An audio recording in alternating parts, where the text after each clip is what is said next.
কাহিনী অবলম্বনে আজকে আমার নিবেদন। আমার কোনো শোক নেই, আমার কোনো বিষাদ নেই। হে কুরুবৃদ্ধগণ, আপনাদের নীরবতায় আমার কোনো ক্ষোভ নেই।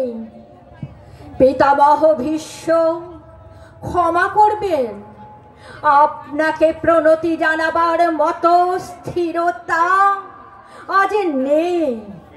আর কর্ণ, তোমার জন্যে ঘৃণাও বড় বেশি মনে হয়।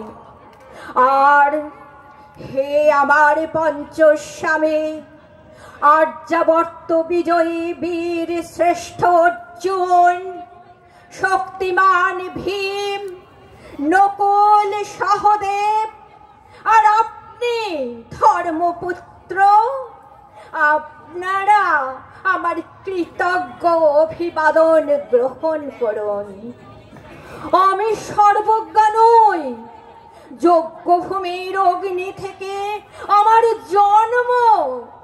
ধর্মের ক্ষুরধার পথ আমার অজানিত। আর্যপুত্র, আপনার বিচার তাই আমার পক্ষে ধৃষ্টতা। আপনার কোনো বিচলন নেই। আপনার ধর্ম আপনাকে রক্ষা করেছে বিচার থেকে। কৃতজ্ঞতা জানান সেই ধর্মকে। ভীমসেন, তোমাকে আমি কোনো দিন ভালোবাসা দিইনি কখনো, তাই তা ফিরেও চাইনি। শুধু তোমাকে আমার জিজ্ঞাসা ছিল ফাল্গুনে, ঊর্ধ্বাচারী মৎস্যের ছায়া নীল চোখের থেকেও দুর্লক্ষ ছিল কি দুর্যোধনের বুক? বলো সত্য করে, প্রেম নয়, শুধু পৌরুষের আস্ফালনই ছিল পাঞ্চালী বিজয়ের পটভূমি। কিন্তু মিথ্যা প্রশ্ন। আমি জানি আমার কোনো উত্তর নেই, যেমন তোমার নেই কোনো ভালোবাসা। তোমার শুধু আছে আশা। কৈশোর থেকে তুমি জেনে এসেছো বীরভোগ্যা পৃথিবী আর রূপমুগ্ধা নারী। জেনেছো একদিন ধার্তরাষ্ট্রদের হাত থেকে ছিনিয়ে নিতে হবে কৌরব উত্তরাধিকার।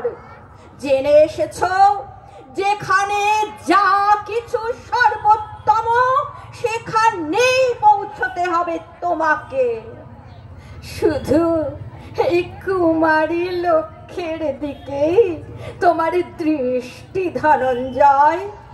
তাই অনায়াসে তুমি সরে যাও এক নারী থেকে অন্য রমণীতে। তোমার পূর্বপুরুষেরা যেমন একদা এক তৃণ প্রান্তরকে নিঃশেষ করে দিয়ে চলে যেতেন বনান্তরে। এই দুধসভায় দাঁড়িয়ে আমি জানলাম নারী শুধু কয়েক প্রহরের বিলাস সঙ্গিনী। মণিময় হার, শত সহস্র তরুণী দাসী, দান্ত মাতঙ্গ, সবাই আমরা অপেক্ষায়।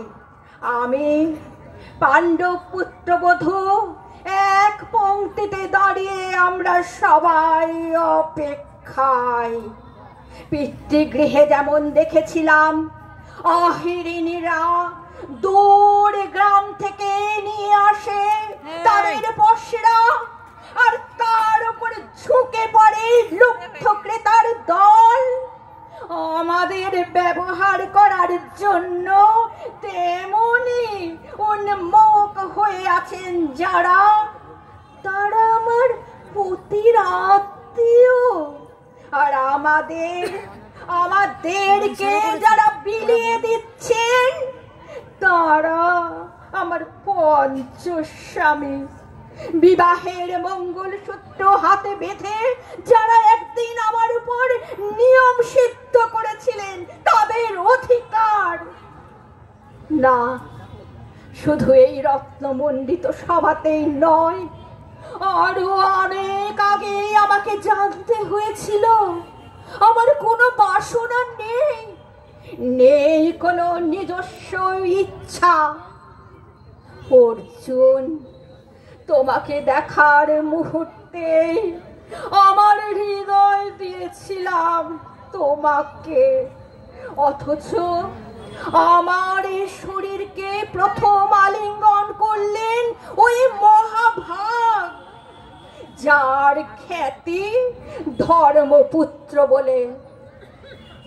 ইন্দ্রপ্রস্থের সৌধ শিখরে যখন আছড়ে পড়ত নববর্ষার জলধারা, যখন আমার কামনা ছুঁতে চাইতো তোমাকে, তখন আমার উৎসুক অনুৎসুক দেহকে আকর্ষণ করত অন্য কেউ, যে আমার স্বামী। বসন্ত রজনীতে কিংসুকের প্রচণ্ড উল্লাস মুহূর্তে তোমার ব্যাকুল বাহু টেনে নিত আমাকে নয়, অন্য কোনো যুবতীকে।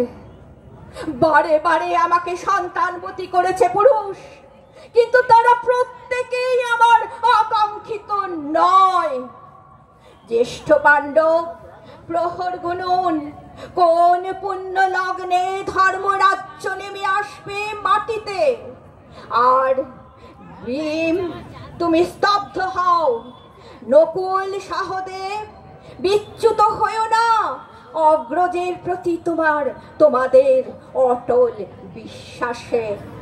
আর অর্জুন, অন্তঃপুরে যাও, সেখানে তোমার জন্য স্নিগ্ধ শরীর বিছিয়ে রেখেছে তোমার কোনো প্রেয়সী। শোক নয়, লজ্জা নয়, এই রাজগৃহে দাঁড়িয়ে আমি জানলাম প্রেম নয়, শ্রদ্ধা নয়, অধিকার নয়, নারী শুধু প্রয়োজনের। জানলাম এখানে কোনো ভেদ নেই। ধর্মপ্রাণ যুধিষ্ঠির, শক্তিমান ভীম, প্রেমিক অর্জুন, আর লোলুপ ধৃতরাষ্ট্র নন্দনদের মধ্যে। প্রতিকার চাইছি না, যে বস্ত্র শুধু বিলাসের ধন, সেই বস্ত্র যদি ছিনিয়ে নেয় কোনো দুঃশাসন, আমি কাঁদছি না। চারপাশে ভাসানের ডাঙায় পশুদের উদ্দাম নাচের ভঙ্গি আমি দেখছি না। চারপাশে ক্লিবদের অক্ষম বিলাপ আমি শুনছি না। ধনুর্বাণ নেই, আমি ফিরিয়ে আনছি আমার জন্মের স্মৃতি। যজ্ঞের আগুন, দ্রৌপদী নই, পাঞ্চালী নই, নই ভরত কুলবধূ, আমি কৃষ্ণা, যজ্ঞাগ্নি সম্ভূতা, শুধু নারী এক। আমি কৃষ্ণা, যজ্ঞাগ্নি সম্ভূতা, শুধু নারী এক, শুধু নারী এক।